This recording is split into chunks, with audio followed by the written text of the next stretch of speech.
The question is, if we know how to fix it, how do we build long-term capacity? And we can't. Every time we do a good job, every time we hire a brilliant new talent acquisition manager, every time a recruiter gets promoted, you're losing some independent contributor.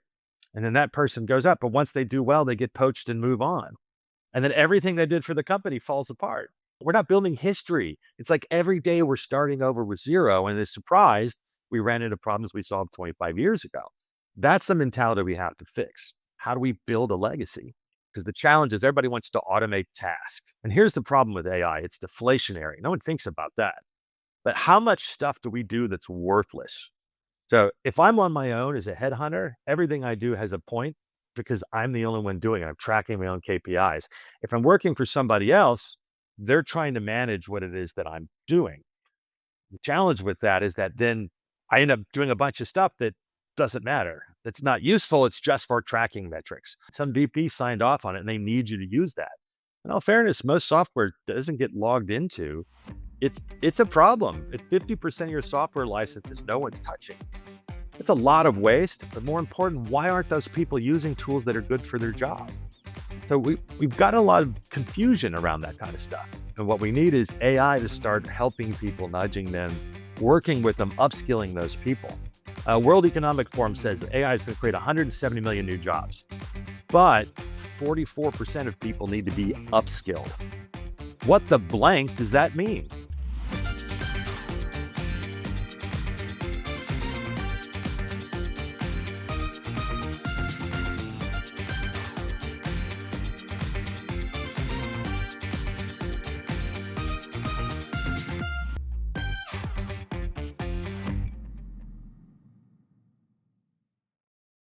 Hi there, I am Denise Chaffin, and I am your podcast host for Talking TA. And today I have with me Jim Durbin, who is a recruitment marketer and affectionately known as the Indeed Whisperer. Jim, before we launch into our amazing conversation that we're going to have here, please tell us a little bit about yourself and your background. Well, I'm a recruiter. I self-identify as a recruiter. It's an important thing. Headhunter. Although I don't do it anymore in my head, it just still stays in your blood. I've done everything, staffing, sales, and recruiting, corporate headhunting, RPO, and now recruitment marketing. And I ran a marketing firm for 15 years in the middle of that. Basically, I just love getting people hired. And to me, I've been doing the same thing for 25 years, build a list, call a list. They've just had different titles and different tools. But basically, what is it we need to do to make sure that we're meeting today's innovation needs, but more importantly, that we're still treating people like humans? I think that's the biggest question we have is how do you treat someone like humans? And what does it mean to be human? And if you can automate a good portion of our jobs away. So hopefully that's where the discussion goes. I mean, it's a tough question. Do we exist? Is there a reason to do anything but podcast? I think we're going to find out. I know I'm starting to wonder about that myself, actually. So you were talking about doing recruitment marketing. So now with AI going the direction it is, how is recruitment marketing then going to take kind of a front seat to what regular recruiting has been? In a very important way, because recruitment marketing is a mix of intelligence, people analytics, understanding how the process works, and campaign and advertising. So it's tech, finance, legal, data, but then you also have to know how hiring actually works. So most recruiting, we've all come up through it. We know how to recruit, talk to people, find people, put them in the process, screen them. But we're not really thinking about that at scale or how to use the system. So we have LinkedIn or LinkedIn Recruiter, or we have a drip campaign or Seek Out, but those are just small tools and most people aren't even using those correctly. So where it becomes a difference is once AI actually begins to teach us what we needed to know, what only a few of us know now, you have this huge opportunity for education to teach TA, hey, you're dropping $1 million. What are you getting for it? The CFO, we want to spend budget. What do we always say? Oh, you have to learn to do more with less. I think that's insane. And I don't think CFOs want that. CFOs just want to know, why are you spending this money? How is it working? What are the impacts? And because we don't speak in those terms, we tend not to get that budget. But the idea you need to cut your budget and do more is just so foreign to me. It's like we're beating ourselves up, apologizing for being in HR. Oh, I'm sorry. We'll just take crumbs. No, we should be demanding what we need because without us, the company doesn't grow. So AI will help us schedule, learn, understand the rest of the corporation, and ultimately maybe teach them what we do as well. So it really removes silos if you're open to it. Right, right, right. Well, I had a conversation yesterday with somebody. I said, "How are we going to convince, especially since we're down here in TA and the executives are up here in their what was that movie called? The Man in the High Tower? The people in the high tower. So, how do we communicate with people at the elevator? I mean, how are we gonna navigate the hierarchy, if you would, to bring our voice to the CFO and say, "Hey, this is what we're gonna do." How do we get there? First is we have to admit our deficiencies. I talk about things like HR doesn't speak data. People get mad when they say that. I look at spreadsheets all day. I'm like, that's the point. You fundamentally don't understand data. You don't understand tech and you don't understand the language of finance. So we've talked about this before where a VP will stand on stage and say, referrals are our greatest source of hire. They're cheaper. People like them better. They even smell better than people who come in through job boards. In fact, you got people pitching that right now. Fundamental misunderstanding of the process. Here's the problem. When you stand on stage and say referrals are a best source of hire, what I hear from a finance perspective is the hazy memories of our line managers are better than your entire TA budget and every recruiter. In other words, you're telling them you're losers.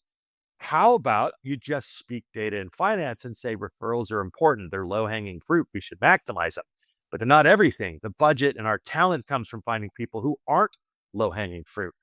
Same discussion, exact same numbers. One of them is saying we're valuable.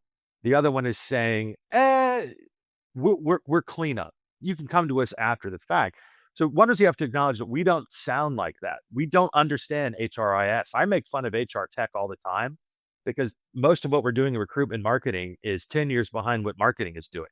I think this is great. It means we have the playbook. I know exactly what's going to happen with everything because we just lived it 10 years ago. But we have to acknowledge, which means we have to get better and start sounding, we have to focus on our outcomes. There's this wonderful thing that Jim D'Amico was doing for Holland America. So Jim and Taylor, Jim D'Amico and Taylor Franco, they're here in Dallas. They're fantastic. They sat down and they were working with Holland America Cruise Lines. And the way that they pitched it is here's your budget. Here's what we did last year. While during the pandemic, they'd struggled to hire, they pre booked cruises. So if you don't book everybody for the cruise and the excursion, you lose money. You don't staff the people in the boats and on shore. You literally have to refund money. It costs you millions of dollars in revenue. So rather than saying time to fill or here's my budget or what did we do last year, they said, if we don't hire this many people, the company will lose this much money. That's why I need these resources. That's what we have to learn to speak. That is such a great line. It's so important. Well, it's funny because Jim and Taylor have been on my show. And one of the things that they brought up, and it sets us off into a whole different discussion about the way they recruit. And they had found IP targeting as an El effective. Toro. Yep. Yeah, El Yep. Toro. They used El Toro as drawing stuff around. Yep. Well, then I brought El Toro on. El Toro's been on our show. So, Oh, we're yeah. Oh, yeah, it's because I one mean, big loop of the same people. well, and the thing is, I mean, these are like important conversations though that not everybody's hearing about. I cannot tell you how many times I have mentioned IP targeting now to people and there was a what? What's that? That's been around for 15 years. You know what the problem with it is it's still doing banner-based ads. So it's still requiring people to click versus how can we send messages, connect with them, pull up. Craig Fisher used to joke about this. Back when Foursquare was a thing, he used to go to the Starbucks that shops at Legacy in Plano because it was right across from AT&T. And so he'd check in and we would come the mayor and he'd leave notes. So people who were savvy, who were checking on Foursquare would see Craig was the mayor saying, talk to me if you want to leave. That's basically IP targeting, but in a human manner. So we've done all this stuff before, and there's all these great stories. The problem is that's the other is we're not good at telling our stories. We tend to like look at Jim and Taylor, right? They've solved a good number of problems we have. Why are we talking about the same problems we've had for 25 years? It's because we every year we have brand new, it's like Eternal September. Do you know what Eternal September is? When we used to have Usenet forums in the early days of IRC. So we had forums and stuff long before blogs and social media. Every September, new college kids would come in, freshmen, and they'd get access to computers and they had to be taught the rules. So It's eternal September. The problem is once AOL came on, everybody came on. Your small communities that were well built and the early adopters of Bright People Talk, it's like the early days of Twitter, the early days of LinkedIn, are swamped by what we call eternal September. Everybody has access to everything. We don't think about, but every year there's new managers, every year there's new candidates, and they all have to be educated on how things work, not how they think things work. Oh, I apply for a job, they hire me, and it's far more complicated than that. So I apply to 50 jobs? Do I change my resume over? What do I say in an interview? Do I negotiate? Every day, brand new people are showing up, and there's no way to educate all of them. So there's a reason why this stuff is broken, is because human beings are messy. It's not that hiring is broken, is that human beings don't want it, and there's an advantage to having things broken. When you say a system is broken, it usually means you don't understand the point of that system. The point of the hiring system is not to hire people. That's not how anything works. It instead is designed to keep salaries low, promote the right people, select for people that are willing to do a job in a corporation versus somebody who spins off. I mean, there's a lot that goes into that. And then we do simple things like, oh, the system is broken. No, the system's working. The question is, if we know how to fix it, how do we build long-term capacity? And we can't. Every time we do a good job, every time we hire a brilliant new talent acquisition manager, every time a recruiter gets promoted, you're losing some independent contributor. And then that person goes up. But once they do well, they get poached and move on. And then everything they did for the company falls apart. So we're not building capacity long. We're not building history. It's like every day we're starting over with zero. And is surprised we ran into problems we solved 25 years ago. That's the mentality we have to fix. How do we build a legacy? Because the challenge is everybody wants to automate tasks. And here's the problem with AI. It's deflationary. No one thinks about that. But how much stuff do we do that's worthless? So if I'm on my own as a headhunter, everything I do has a point because I'm the only one doing it. I'm tracking my own KPIs. If I'm working for somebody else, they're trying to manage what it is that I'm doing. The challenge with that is that then I end up doing a bunch of stuff that doesn't matter. It's not useful. It's just for tracking metrics. Whether it's entering a bunch of information in the computer, I quit a job once because they made me put information into an ATS that was so bad, I couldn't wait 2.5 minutes for the screen to load. And when I'm not going to waste 2 hours putting stuff in because your software didn't work. And you're like, well, if it's not in the system, it didn't count. That's literally on a sticker they put on there. If it's not in Recruit Max, it doesn't count. I was gone 2 months later. I mean, because they need you. Some VP signed off on it and they need you to use that. In all fairness, most software doesn't get logged into. It's a problem. At 50% of your software licenses, no one's touching. It's a lot of waste, but more important, why aren't those people using tools that are good for their job? So we've got a lot of confusion around that kind of stuff. And what we need is AI to start helping people, nudging them, working with them, upskilling those people. World Economic Forum says AI is going to create 170 million new jobs, but 44% of people need to be upskilled. I have a question for you, Denise. What the blank does that mean? I dare any executive to stand there in the world and tell us what upskilling means, and then none of them will have a competent answer. They haven't thought about it. Our learning teams, they don't do much. Like, they're companies that focus on it, but the reality is we don't know what upskill is because we're focused so much on efficiency as opposed to outcomes. It's the exact same problem that Jim is trying to solve, that Jim Taylor is trying to solve, outcomes. But AI is just showing us there's a lot of jobs we don't need to do. Microsoft's Copilot is the biggest study. It says that they're 7% more productive with Microsoft Copilot. Here's the problem. What does it do? Reads emails, writes emails, summarizes meetings you didn't attend. Three things that if no one's reading it, no one's writing it, you're just getting summaries. All that was wasted time. It's showing how little your job mattered. That should be terrifying. That's why they want to cut 30, 40%. It's not productivity. It's nonsense tasks that you never should have been doing, exposing how little you work. I mean, look what's going on with the government stuff. They send an email and some people lose their, imagine sending 5 things you did. The truth is we know this from interviewing. So whenever you talk to a person, here's my favorite question for an interview. Right. So we're talking, right? I was like, Denise, why don't you tell me what you did on Tuesday? Just start with what time did you wake up? What did you do? Notice I'm not like, tell me about a time when, that silly question. By the way, whenever you notice when someone says, tell you about a time, you notice they sing it. So when you record people doing an interview, chat, hi. And then, then they sit up and then the candidate sits up and it's like they're saying to each other, okay, let's prepare to lie to each other. And you watch the body language. It's fascinating. And then the person goes, tell me about a time when it's bizarre because it's not a real question in that sense. And it's filled with lots of, it's supposed to be behavioral. Tend to ask those kind of questions and what ends up happening. Everyone's like, uh, well, there was this one time, and they try to come up with the one time they've worked in the last 3 months by saying Tuesday, talk about your Tuesday. What time did you get up? What time did you get to work? Did you check your email? Like walk through your day. Someone who's organized and did work automatically can list what it is they did. Can I cheat? Can I cheat and use my calendar? I don't I care. live by my Just tell me calendar. what you actually, but see, that's the thing. That means you're organized. That tells me you're somebody who fit. Like that's part of the interview process. Okay. Yeah, of course. Woo! Of course. Look through it, talk through it. But what it stops you from doing is picking that one time you worked. And here's the fact. I did not expect this, but here's the question. When I would ask that question, tell me what you did Tuesday. They all say the same thing. And I did not expect this. It happens over and over. But here's how you know someone's a terrible employee, because there are terrible employees. There are people you should not hire. I There's a know. lot of people you shouldn't hire. Yeah. They all say the exact same thing.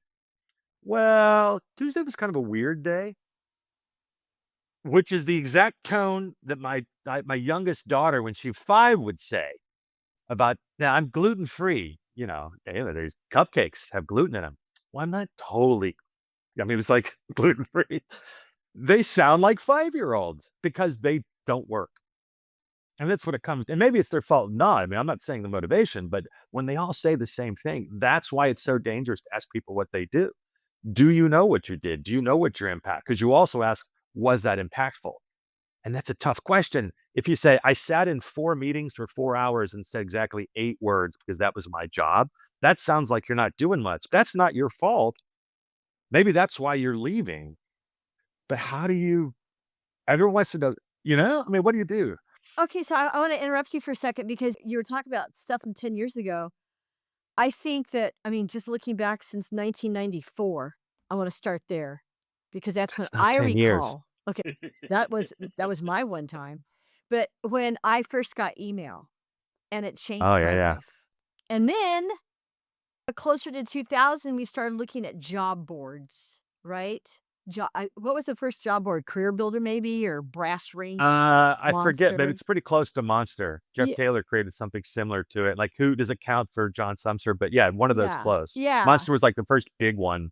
Hot Jobs was the Hot other one. Jobs is another one, Dice. So now instead of being on the phone, and we used to call it dialing for dollars back in the day because we cold called everybody.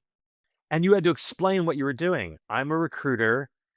No, you're not paying me. I'm going to talk to you. I'm going to submit you to a job for, like you had to explain both sides of what it is that you were doing. Yeah, Well, and yeah. I used to love when people would say, because my first question would be, "Hi, Jim, I'm," or no, actually, I introduced myself as Lisa Bradley because I had a pseudonym. "This is Lisa Bradley from XYZ company." I make up a company because I didn't want to get in trouble for pirating. They called it back in the day, a company, so I used to use different names. So this is Lisa Bradley at "Do you have a minute?" And I'd say my name, who I'm with, and "Do you have a minute?" And if they'd say something like, "Hold on, let me close my door." This is back before the cubicle days. Right, right, right. I knew I had them. "Let me close my door." Or, "Can I Oh, call," that's so great. or, "Hey, can I call you back in 5 minutes?" Or, "Can I call you back in 30 minutes?" Then I knew I was okay.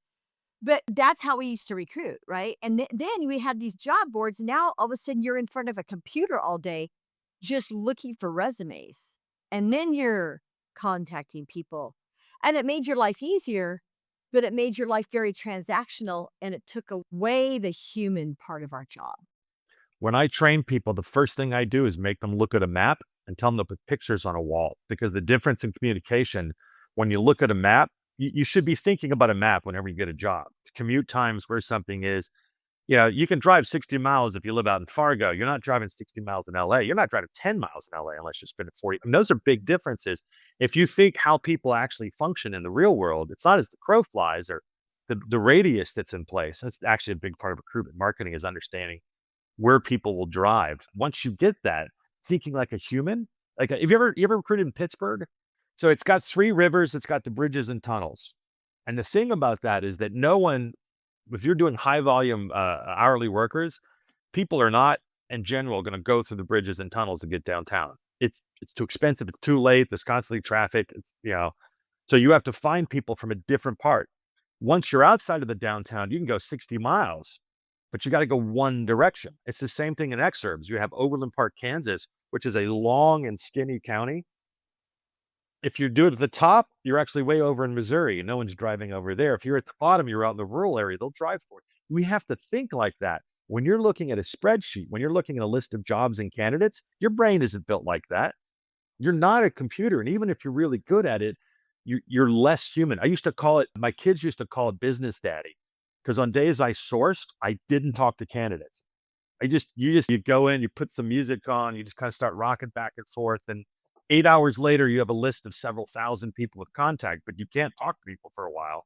Wiping drool off your mouth, you're trying to shake yourself up. Versus when you're talking, you're animated and you're happy. Yes.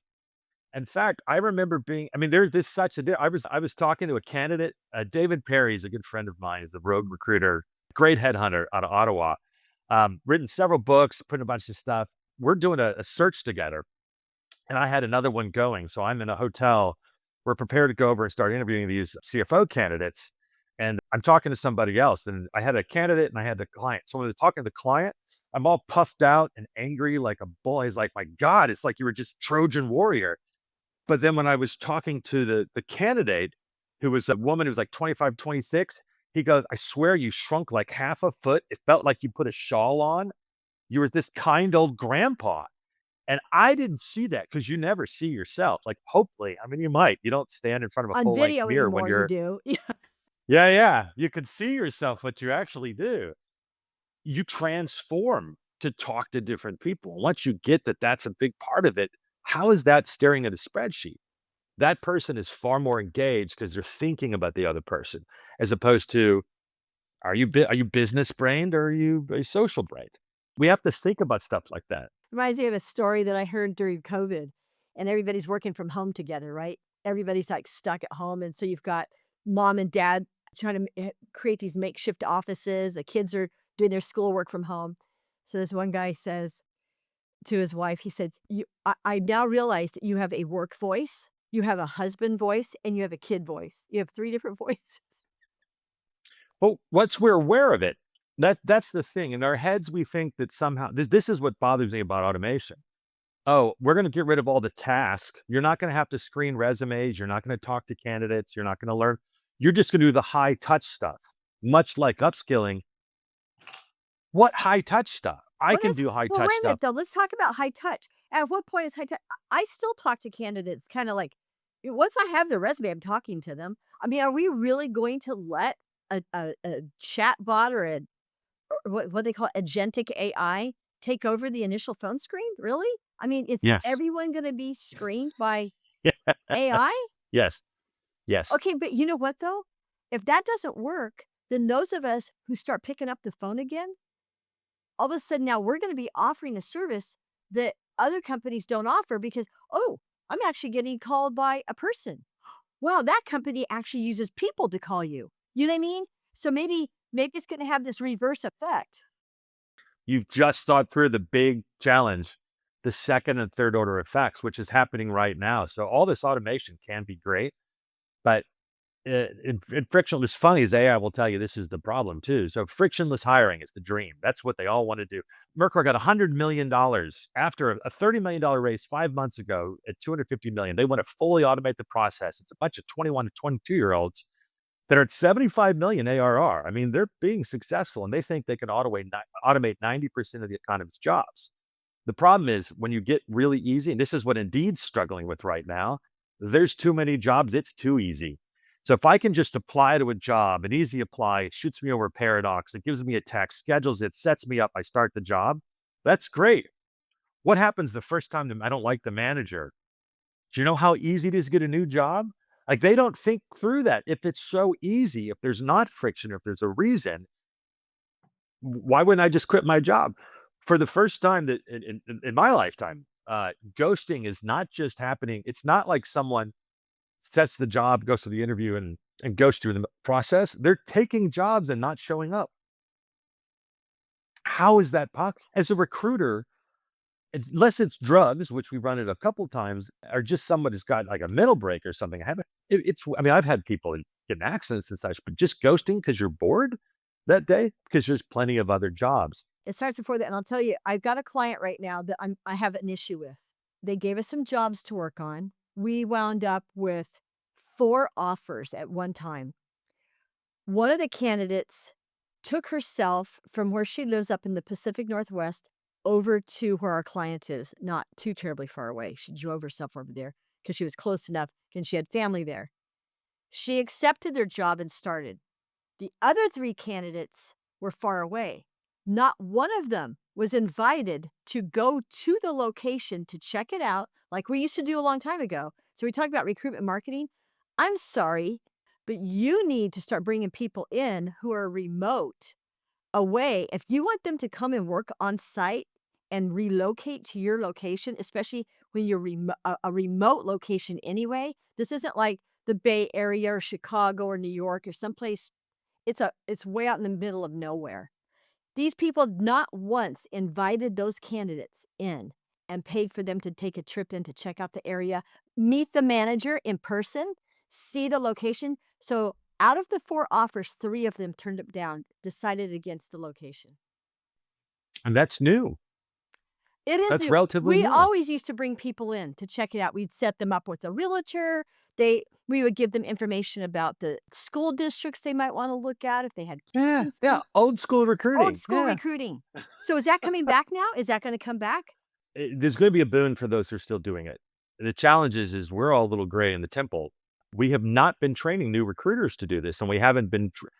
You sit and talk to some like the old Robert Half tech system stuff. They do training, but these are not the same kinds of people that were there 20 years ago because they work hard, and then about 30 they go, okay, I'm going to start my own place and take it. A lot of those guys waited another 10 years, and they weren't making the money that they were before because they're just doing one part of it, just sourcing, just recruiting, just admin, people going inside. So because it was easy, because of ZERP and branding and zero interest rates, it's easy to hire candidates and that. Now that it's hard and you have to do a good job, your great headhunters are working like 10, 20 hours a week and not even thinking hard about it.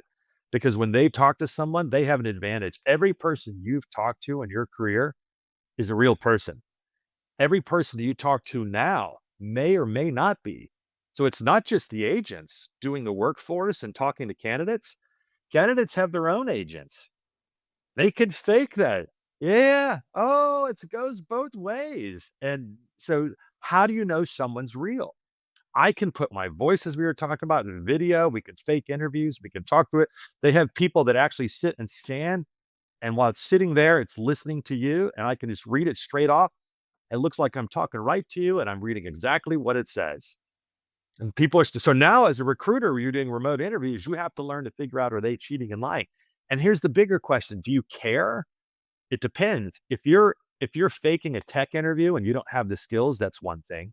If you're faking a certification in the medical field or something like clinician or something like that, that's one. But I use the internet all the time during the day. I don't have perfect recall. I can't do everything. The idea of sitting down and writing something I did 15 years ago, you check your calendar, I'd go check my notes. That's why I write stuff down. So if you've done a good job prepping it, it's about doing the job, right? It's not about answering a question. So to some extent, people using agentic, not just agent, because agents are totally different than just basic AI, but using AI to screen a tool of any kind, that agent doesn't learn in the same manner. It learns how to get its task done. But I'm not trying to get it to answer a question. I want to know, Denise, can you do the job? What's it like to work with you? So think about what an interview is. Um, this is where people get mad at me. I say stuff like that. So the interview takes 2 stupid people who are full of themselves, egotistical, don't know anything about hiring or getting hired, haven't practiced interviewing. They know nothing about quality of hire because if they did, they wouldn't be doing their jobs. In fact, someone who's great at interviewing and doing that probably is not good at their job because they're only good at getting jobs or interviewing. So we have 2 people who have their own needs, their own flexibility. And what's the point of a recruiter? We stand in the middle and try to coax those people to work together. So if something goes wrong, they can yell at us and still work together. Oh, it was my idiot recruiter, but you're still good. And then they pay us. They pay us to get two stubborn, egotistical people to be able to talk, because if they really knew everything about themselves, they would never hire. Because here's the best part. You know what happens when you don't have recruiters? This is the other problem. If you truly believe that's the case, if you agree with me that that's what recruiting is, it's making the introduction and standing in the middle. When you eliminate us with automation, that hatred still has to go to somebody. It's going to go to the company. It's like giving feedback. You ever given really good feedback to a candidate, like really, really good, when they weren't good enough? Oh, how angry are they? They're angry at the company, not me for they don't shoot me the messenger. They're angry at the company. I had a guy last summer, in fact, that was so mad at the company because he didn't get hired, and they had interviewed him 4 times, 4 interviews, and they didn't hire him. He wrote a scathing letter to the CEO of the company. I got copied on it. I go, What happens if the company made the offer and he turned it down? That company would have whined and cried about it the other way, because that's what interviews are. They're about power. That's their whole pitch. Once you grasp that, once the hatred has to go, because here's what I've written great job descriptions. I've had really good hiring processes where it's clear there's feedback. It's a mistake. Because if I go in and the manager's an idiot, or the recruiters are idiot, or the company didn't understand, or they don't know how wonderful I am, it's not my fault. If the answer is I knew everything going on, I was informed at every stage, here was the feedback, and the feedback is I'm not good enough for that job, there's only one person to blame.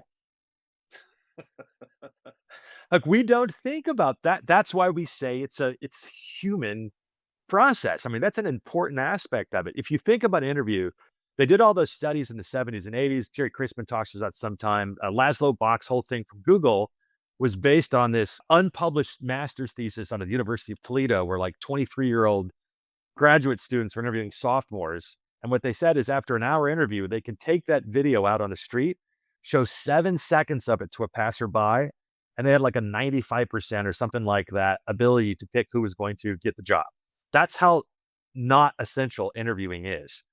Unless you go, what is the point of an interview? Gary said, yeah, I just look how attractive you are and what your grade point. I could have done the same thing back in the 70s. In fact, he used to. But what is the point of an interview? Is it truly screening?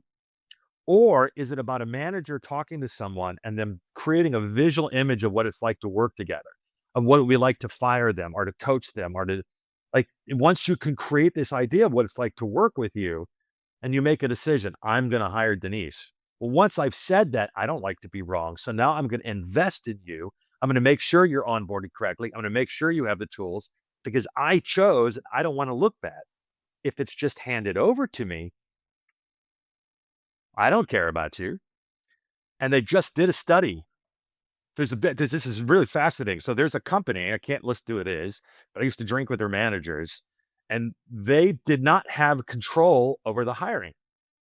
So the TA did all the hiring and just assigned people to managers, and the managers were bonused on retention. This has been going on for over a decade. Recently, they ran a study at one of the big states, and what they found is that when the managers were involved, retention, satisfaction, performance improved over 10% across the board. Managers have to be involved. They meet and talk to candidates ahead of time. And it matters for the candidates too. When we said ghosting, and remember when we used to go to career fairs and we used to take the managers with us, and it had a huge impact, a huge difference. You've got career fairs that are happening, and it would be interesting to know, maybe you know this. What is the success rate of a career fair when you're attending as a company where you take the hiring managers versus when you don't take the hiring managers? it's there's so many other things they're set up there doing events, but it does make a difference. But the question is why? Because there's a better question behind that. Why does it matter? Because if you're talking to a hiring manager, you're closer to the actual hire. It means you're not wasting your time. That's an important aspect of it. When people ghost, or when they don't follow they hit your application, they don't want to put 40 minutes in. If I said I have a job that's $1 million a year and you only work an hour a week, you put 45 minutes into that application without a question. But for 45 and you don't know, and you don't know if the person's going to call you and you don't know if you want the job, maybe I will, maybe I won't. So it's a matter of incentives. And so we see this when you apply for a job. This is why Easy Apply is so bad. So we've done this. I sat down with David Bernstein of Pivot CX, which is now Daxtra, and we did a design thinking webinar for a bunch of healthcare folks. And so I used to work for a company called PSG, and PSG had thousands of recruiters. So when someone applied for a job, we built our engineering. So within 30 seconds of someone applying on Indeed, we had phone calls, emails, and text out to them. The difference was enormous, and not just for speed to contact them. Because if I click on 15 jobs for a warehouse, the first person who calls me, the first two or three people are going to get me. But it's not just that. What we found was less ghosting. And David found the same thing with their product. When somebody applies, if you immediately send them notes, they feel like it's progress. So you know how we do knockout questions in recruitment marketing? Do you work in the US? Do you have this? Do you have certification? And a lot of candidates will lie about it or they don't answer it because the whole point of an application is to get past the application. If you have someone apply and then send them knockout questions by text, they don't lie as much and they're more committed because they feel like they're going through a process. They feel like they've made progress. The exact same reason that talking to a hiring manager works. They feel like they're making progress and are closer to the goal. So it's nothing to do with just having someone. It's, do they know what's going on reasonably? So now you have something called asynchronous recruiting. So there's a number of new startups that are doing that, but allow recruiters to record messages in video or text. It's great for shift work because what happens is when I leave a message and send it to you, you can see when I responded. You could also see when you leave a message when I read it. So it's a transparency about the process. So you know some human being looked at it. Of course, now you set the expectation. And once I look at it, why haven't you called me? Why are you waiting 4 days? So there's all this, so it's a set of new problems. But I mean, that I find that kind of stuff fascinating because you and I get it intuitively because we had to. That was the whole point. I've noticed that when I message people on LinkedIn, I get a lot better response than when I email. And the other p well, because so much email gets spammed now. But the other piece of it though is too, and Joe Weech brought this up when I spoke with her. Love Joe. I do too. Anyway, she said, when you start an email or a LinkedIn message chain with somebody, all those messages are contained. All you have to do is go back and pull that person's profile instead of going to your email and rifling through 2,000 emails to try to find the right email. So I have started doing that, keeping more of my messages and my communications on LinkedIn with people because it's easier to go and find those messages because they're all right there in that LinkedIn chain or whatever you want to call it. That's bad UX and bad software. There's no reason you should be doing that. Your texting, your emails, your phone conversations, and everything else should be automatically going into the activity. It's just seamless.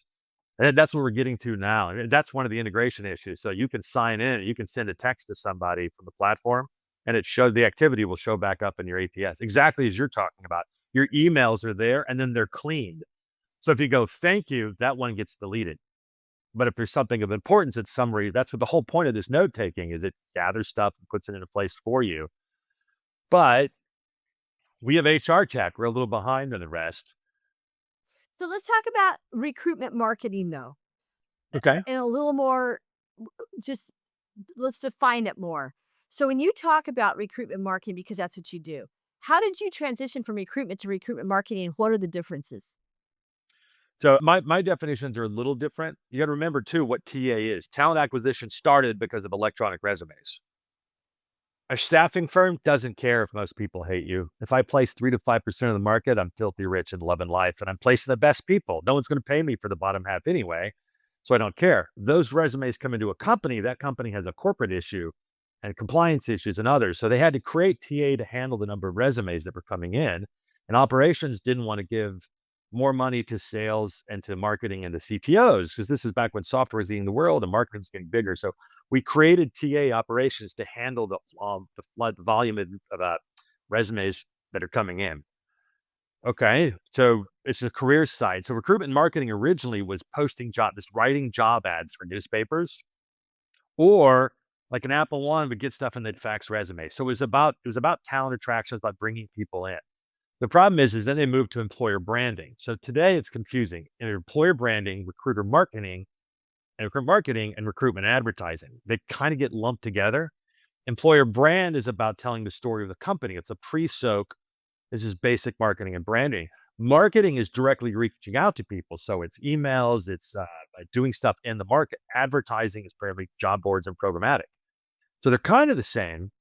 They're all lumped together. But the reality is if you look in a marketing department, they have marketing tech, they have marketing HR, they have marketing software. We're getting there. We have real budgets now. We have budgets in the millions of dollars. So we're getting close to a more professional side of the organization. And it starts with understanding recruiting. So I understood recruiting.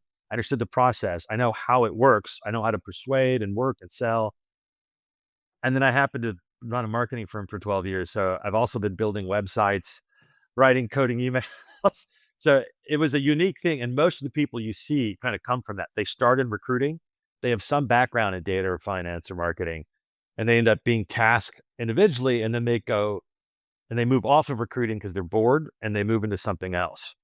So I got to call myself a headhunter, but realistically, you should not hire me to headhunt right now. I don't know that you ever did, because if I was going to do it, I'd still do it. Like, just because I used to make 150 calls a day doesn't mean it's still happening anymore. I used to take phone books home and advertisements and rip them out and post them and create leads in paper. And I'd sit there and I'd pour through my paper leads. If I just sit there and watch TV at night and create 150 leads to make dials for the next day, that was normal, which means I know how to prospect, which means when I go look at marketing now, I'm thinking about what we used to do like a human does, and I was applying tools to it.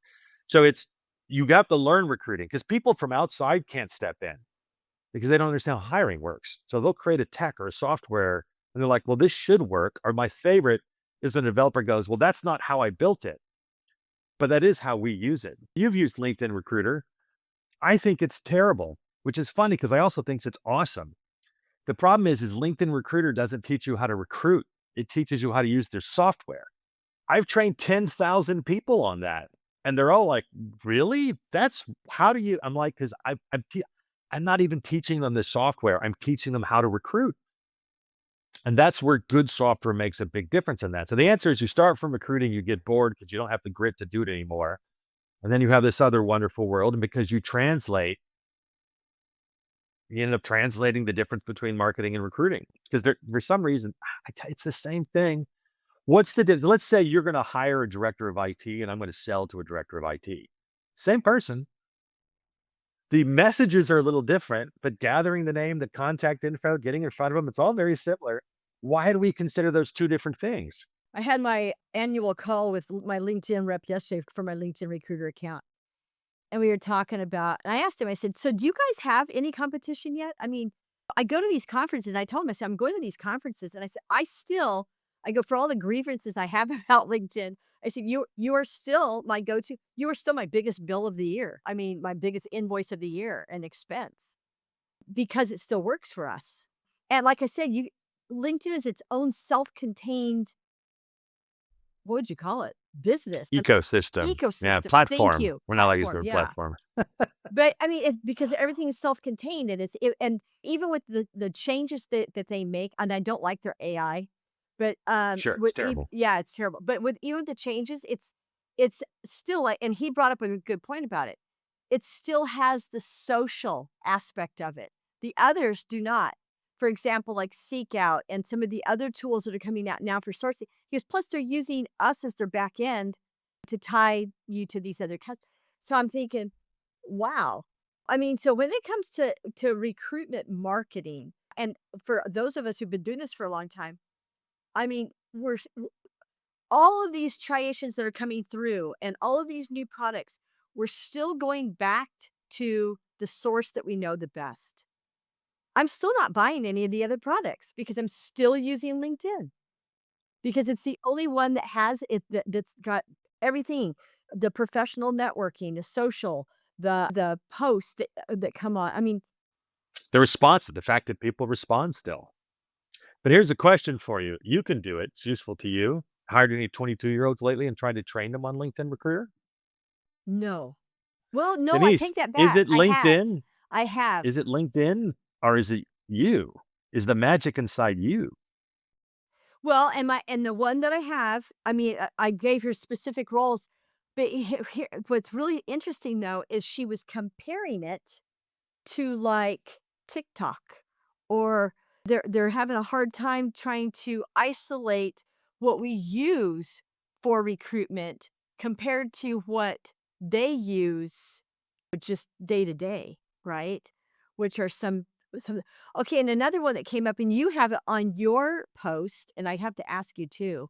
Don't I need to well, I'm gonna ask you now. Where did you get the affectionately known as the Indeed whisper? So that's the marketing background. I used to be known as the social media headhunter, and I got really good at Indeed when I was working at People Ready, and then I got even better when I was doing it at PSG. And so I just kind of adopted the name. But when you're trying to pick a name, this is the difference when you're sending messages, right? So if I say I'm the Indeed Whisperer, I own IndeedWhisperer.com, and they can't trademark it because Indeed's got like 30 different trademarks from everybody because it's a common word, right? So I can call myself the Indeed Whisperer, but if I'm calling myself, that's kind of douchey. Like, oh yeah, but here's the thing: he's the Indeed Whisperer. We all know what that means, but wait, what does it mean? So it's this clever way of saying affectionately known is couching it in different terms. It says somebody else knows me and vouches for me, which is an old persuasion technique. If we're married and your last name is Durbin and we own a roofing compass, a company, and someone calls in and you answer the phone, they go, "Do you have somebody really good with roofing?" Yes, let me get you my husband, Jim. That's social proof. Even though we're married, we work together, or even if you're the receptionist saying, "Let me talk to the owner, Jim," that makes it sound like, hey, you're getting a favor. So it's the way we couch things that becomes so important. And there's a potential for misuse for that kind of stuff. But I think it's a big part of it is the way we pitch stuff. We already have, I don't want to start cursing, but I make fun of us for our addiction to labels.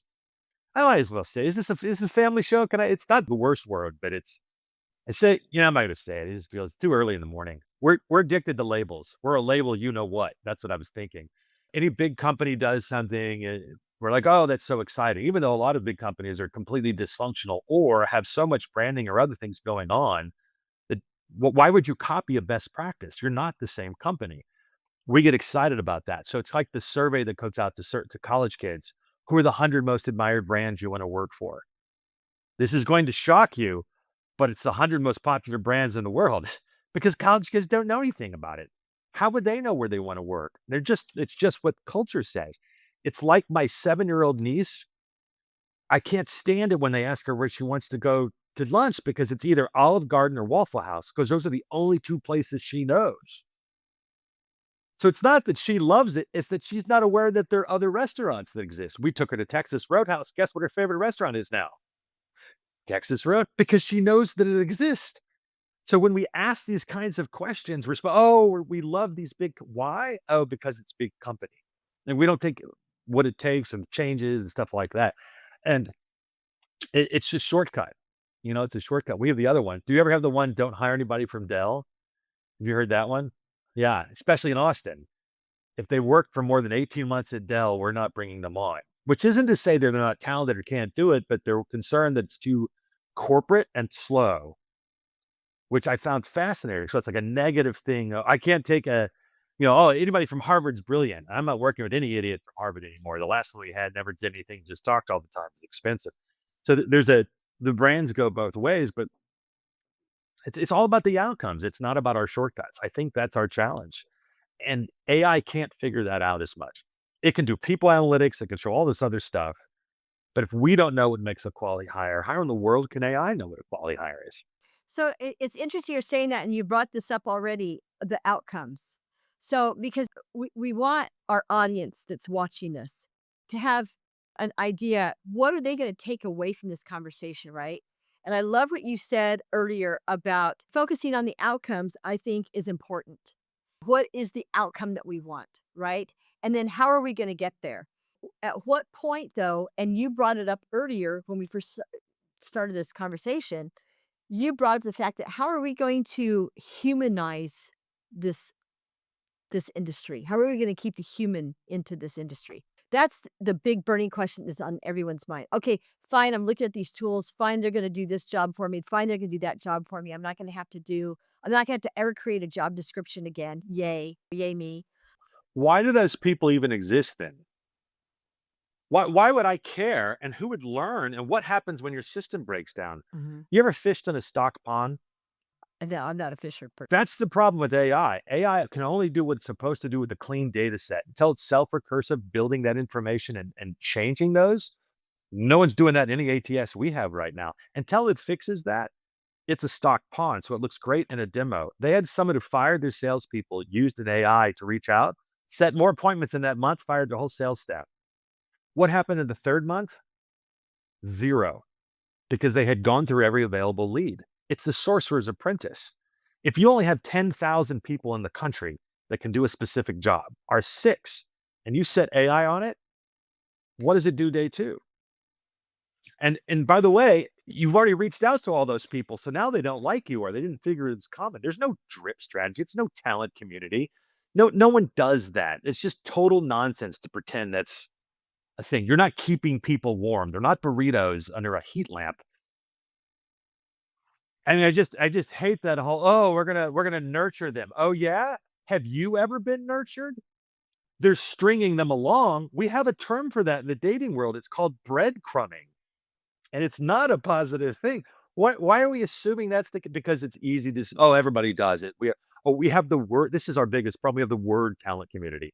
So part of it is adults have to step in who've done this before, recognize where we're good and where we're bad. This whole young people are great at technology. Have you ever seen some kid from Berkeley try to operate a printer? Don't tell me they're good with technology. It's like, oh, I don't need to learn how to drive. I'll just Uber. It's a hurricane. Where you going? You lost your credit card. You know what? You don't have the money to Uber. What are you gonna do now? "Oh, I'll, come to you and you could drive me." It's interesting because when I first started driving, my dad would not let my sisters and I get a driver's license until we had learned how to drive a stick shift. Because he said, "If you want a driver's license, you need to know how to drive everything." So I love what you're saying because if we're going to train people and if our generation and those of us who've been doing this a while, if we're going to be the people to train the newer recruiters on well, and maybe they have AI down to some degree, but again, like you said, who's gonna teach them how to recruit with AI? And if AI isn't working, and all of a sudden, like you said, they've gone through their 2,000 leads, and now all of a sudden they have to pick up the phone and dial for dollars like we used to in the past, are they gonna know how to do it? So when we talk about upskilling, that is upskilling right there. So it's gonna be up to us, those of us who have been doing this a long time, to do the upskilling, right?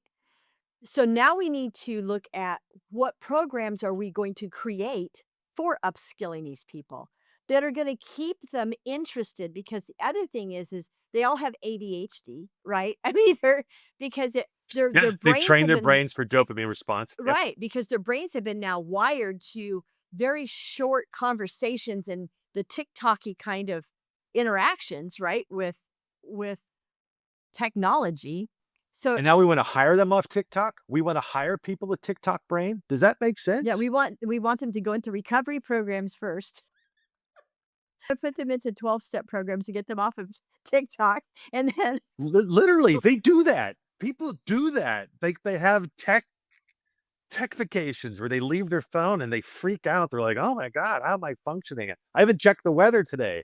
Look out the window." Oh, it's crazy from there. I mean, it's hard. You said something was pretty important, and it has to do. It's not about the outcomes, but it has to do with being interested. So training, I've done all that training. Did you know most of it was a waste of time? They had a good time.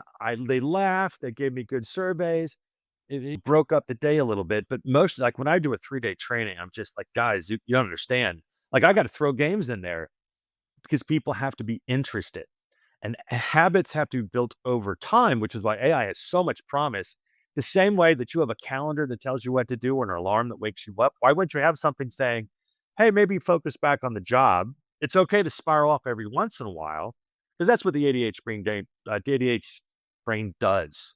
ADHD brain, well, ADD, ADHD, yeah, whichever ones. Oh my God, I just had 4 monster drinks. My brain keeps racing. I can't figure it out. I must have ADD. There's that. Yeah, you're not sleeping. You're playing games till 3 in the morning. And I'm moving all the time. You're like, yeah, you're exhausted. No, but you have to keep people interested and they have to find it. It has to be something that's interesting and moving them forward. And that's the whole point of saying human. AI doesn't do that. Learning doesn't do that because we don't want to take that time. If I can actually cut 40% of your job though, the problem is this goes back to talking about data. My CFO, her's great. We can cut a bunch of hours. I can cut staff. Deliver me cuts because you just told me we had a 40% growth in productivity. How about if you told them you did it 2%, 5%, and then took the other 35% and used that to train the person to get better? Now you have sustained challenge over time. You're a bad manager if you're telling people this is going to save my recruiter's time. And in fact, you have some CEOs that laugh. Why would I want to cut? Why would I want to make my people more efficient? They'll just use it to play Candy Crush, which is how most people you have meetings, watch people when you track it. It is a real challenge because we're not thinking through these kinds of things. There are second and third order effects that we don't know of at all.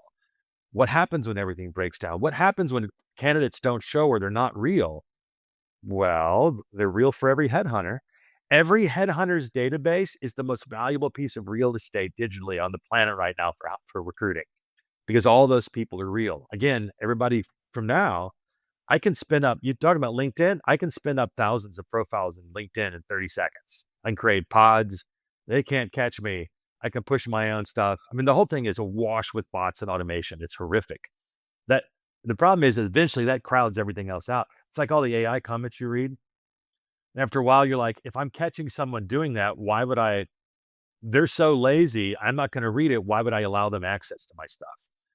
And I think that's part of it is what is proper for us? What are we trying to accomplish? It's not as easy as people think. And who is it we're gonna train? And like you said, I love what you said about upskilling. We need to look at what upskilling is, what it is and what it's going to be. And who is it we're gonna upskill? And how are we gonna upskill them to keep them in that job? Because the other thing is too, is people wanna promote, right? They wanna do Yeah. something different. What's my career path? What's Yeah. my career path? So when you're training somebody for a particular role, what is the career path for that person then moving forward? Do we even know what those are yet, especially with AI coming in and taking over a lot of what we're doing? There's a huge problem with that too. And you just identified it. We're going to show our age here. I'm going to ask you a basic question for interview. I'm sure you have a good answer. Denise, what do you want to do in your next job? Pretty standard question, right? Can you imagine freezing hearing that question? So I ran a test. I called a bunch of them. And this is 15 years ago. I was mapping all the social media people in Austin.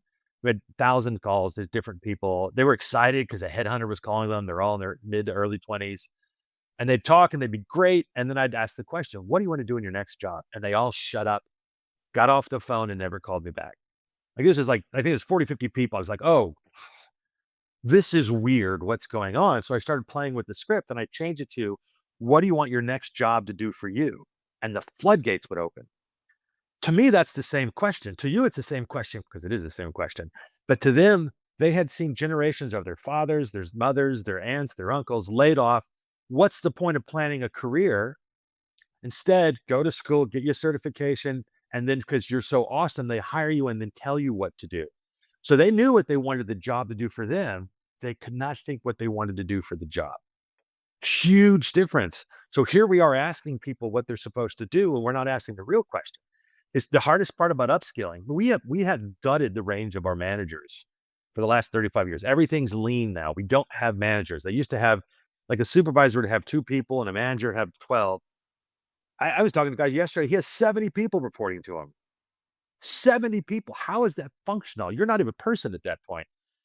So the challenge with watching them is you're going to upskill your people. The only way you can upskill somebody, and someone who has trained 10,000 people, the manager has to know what's going on. You can't upskill people until you've upskilled the manager. And if the manager doesn't know enough, because all they're doing is forwarding emails and tracking KPIs, there will be no change in habits. No change in habits, no upskill, which takes 30, 60, 90 days to build over time. Because they just like training in the military and the police and others, you revert back to your lowest level of training when under pressure. And that's what every recruiter said. I don't have time to learn this new stuff. I don't have time to pick this up because they're constantly being barraged from other places. So unless managers learn to be an umbrella to stop unreasonable requests until they know what works and what doesn't, until they're checking licenses. Every manager, if you really don't want to be fired in the future, should go look at every usage of every license you have. And I bet you, on average, 50% of people in our industry, because it's true in all software, never logged in to Seek Out, to LinkedIn Recruiter, to Clearance Jobs, to Dice, to Indeed, to the job. They're literally not logging in, but they'll tell you if you take it away, I can't do my job. They're literally not logging in because they don't know how. They're just doing the old stuff that they've always done. And if you're not on top of that, we used to train because I've trained people remotely. I've managed teams, and it's not that hard. Just little tricks to it. Like if they send you a note at 4:45 on Teams asking if you're around, and then they go dark, they didn't do any work that day. Well, then That's that's why they're why. sending you the note at Well, that 4:45. well, and that's why I said we still keep going back to LinkedIn. I have used for 2 years. I had Hire Easy.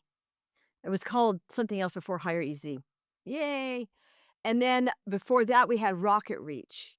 I did Right, I did right, right. demo Seek Out, but Hire Easy won out because of the pricing.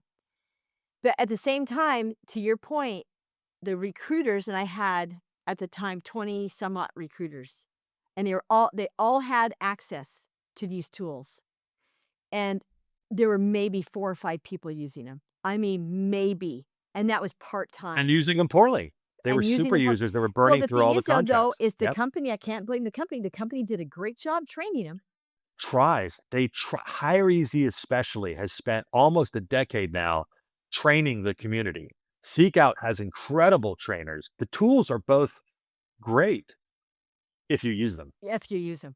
Some people say they swear by them. Well, but again, though, they're not that full package like you're still getting with LinkedIn.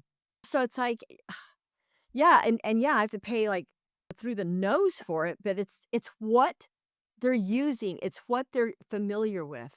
So I mean, how are we going to change habits? That is the big.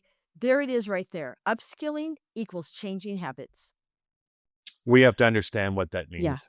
And we're a culture that loves to shoot up Ozempic rather than doing work. You know, I had surgery.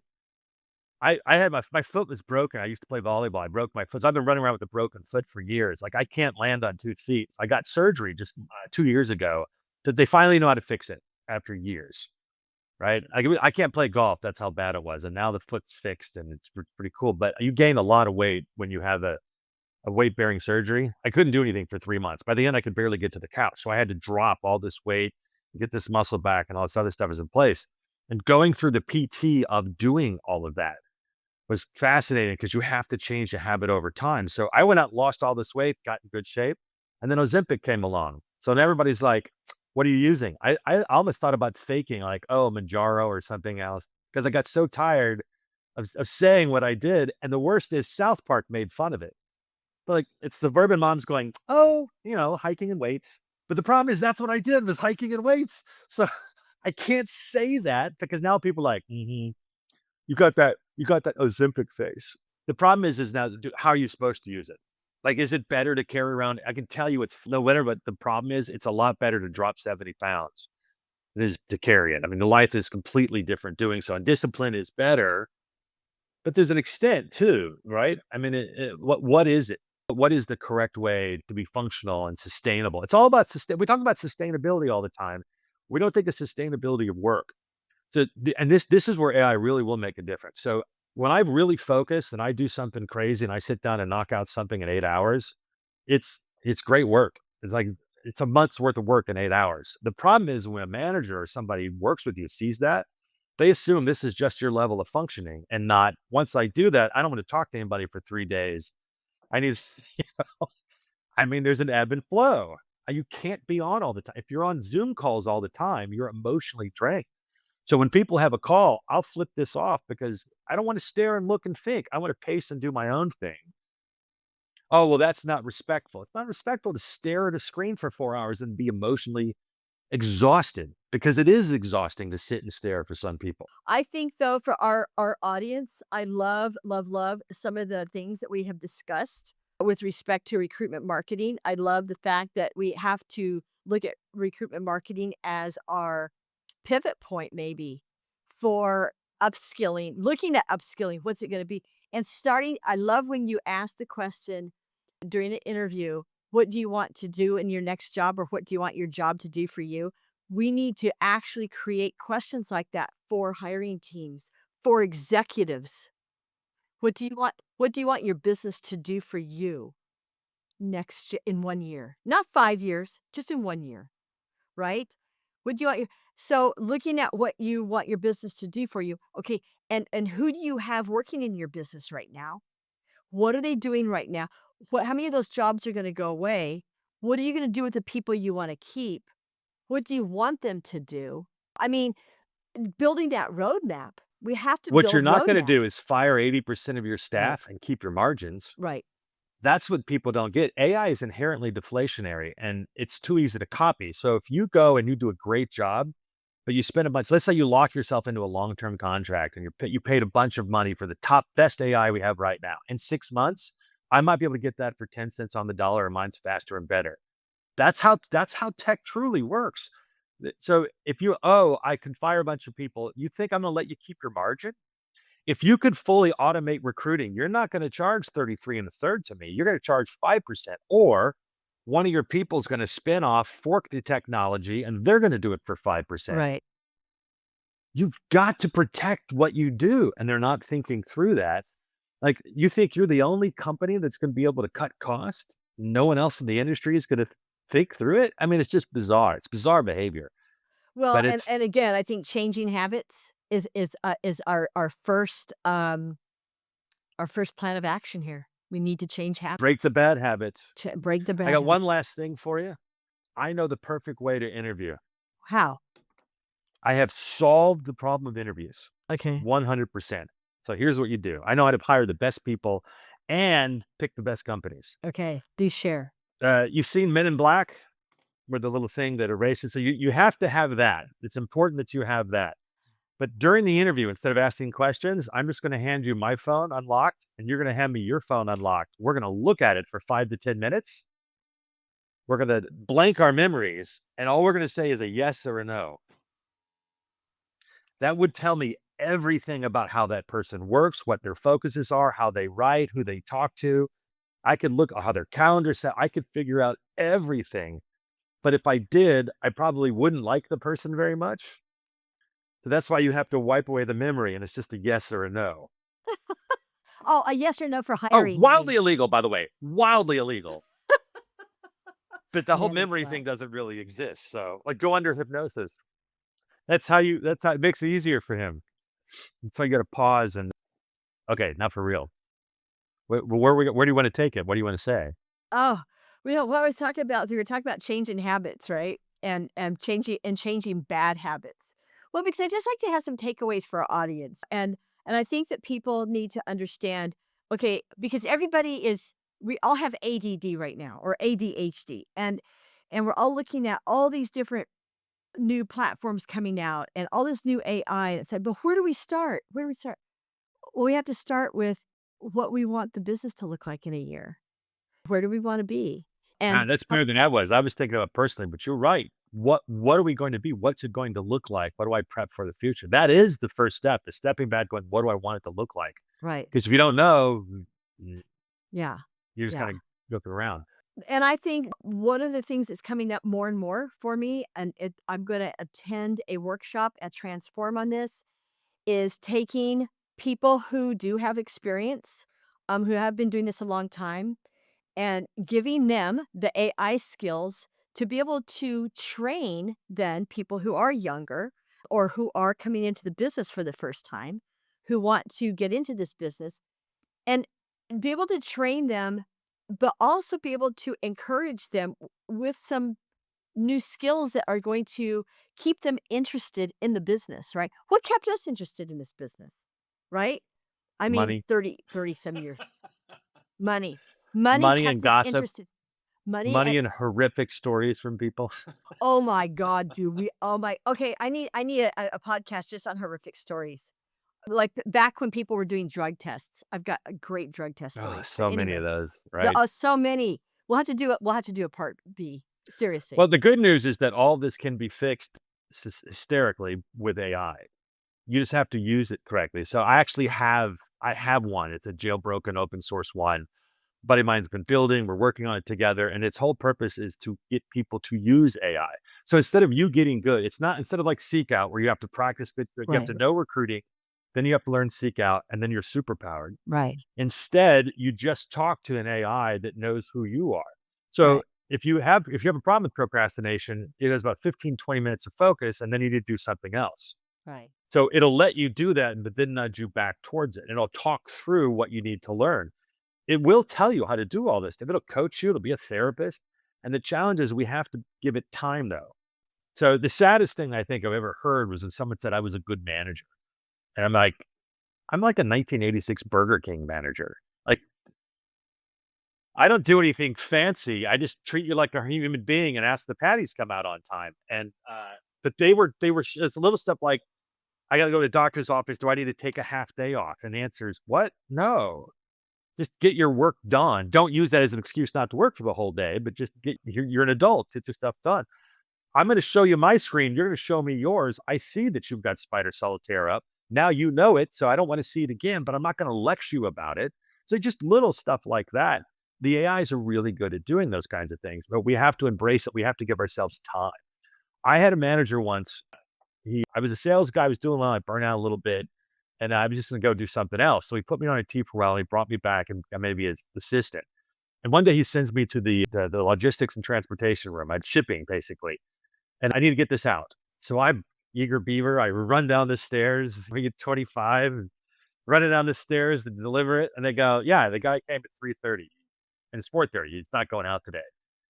I was like, okay, well, what do I need to do? I was like, well, you can go drive across town to the thing and drop it off. It has to go out. But then I started asking, okay, what time do you need to get here? Well, 3:30 is cut. But what time do I need it here so you can do your job? And what do I need to do to make sure? So I was asking them, how does this work? So the next time my boss had something, I knew how the company worked. I didn't realize later on he did that on purpose. He was trying to teach me how to understand how things work because he had the time to teach me to do that. Not many people have that these days. When we first hired recruiters, I could tell you who was going to be successful, not based on our screening, training, interviewing, or asking them if they played a group sport. It had nothing to do with that. It's the training. We would send them to training in Phoenix. We had a tech systems clone. If their first day they flew out to Phoenix and trained, they never made it. If they were hired a week earlier and sat with us for a week before going to training, we just set them on a computer, handed them a stack of paper resumes, call these people, update their resume, put it in the database. I need to talk to 40 people today and then 50 people the next. Every person we did that to turned into a rock star because they thought that the job was calling people and entering information into the computer, not the fancy training, which is good training, but not the fancy high end. This is what we do. Now think about it. So that problem is people have to understand how that works. If you use Indeed smart sorting resumes, you're not a sourcer. You have no clue. You're just handed stuff. And I can automate that away. Why would I even bother using you? You're not talented. But if you went through 10,000 resumes, if you've asked that question, if you know the difference between a candidate lying to you and lying to themselves, that's because you've done it over time. And those are very important things. We have to get, it's not back to the basics. It's literally what is the job? What's the important aspect? And that's what's exciting is those of us who are willing to put that time in are becoming superhuman to a large extent. We'll be cyborgs and the AI companions will help us do a lot of that. I love And it. those who don't, they'll break. We'll be great. Yeah. So we have to change habits and create new ones. Yeah. Strip away the bad ones. Jim, how can people find you besides on LinkedIn? I'm at Respondable, RESPONDAB. Like, what do you want to be in life? I want to be respondable. Okay. So it's too clever. People always send it to me. Don't send it to Jim at Responsible. That won't be me. You can also find me online and LinkedIn. Just search the Indeed Whisperer and podcast and stuff. There you go. But if Love you it. want to know how to fix your problems and deal with AI or tech or recruitment marketing, you give me a call. This is what I do. I train internal teams and I manage I manage these budgets. I manage the tech stack. I manage the candidates and recruiters. So Yep. hopefully there's a lot more of us in the next year or two. Oh, yeah. Yeah. We need it. Hey, we'll partner up. Definitely. You're fun to work with. Well, thank you for having me on. I appreciate the Well, compliment. thank you for coming on. I'm sure we'll have another conversation. This is just part one. Excellent. Thank you, Denise. Thanks, Jim.